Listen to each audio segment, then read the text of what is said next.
امریکا په دغه هیواد کې میشت افغان ماشومان له خپلو کورنیو سره یوځای کوي.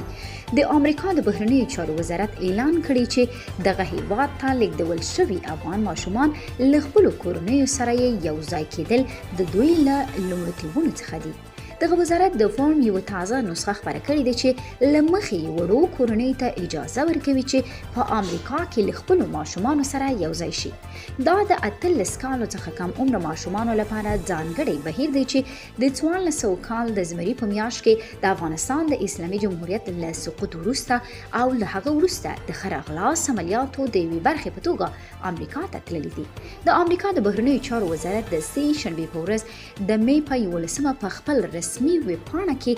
د DS 4314 فورم یوه نوې نسخه خپره کړه. هغه افغان ماشومان چې په خپله په امریکا کې دي او د دوی د کورنۍ مشران او وروڼه امریکا ته د تګ په بهیر کې شامل دي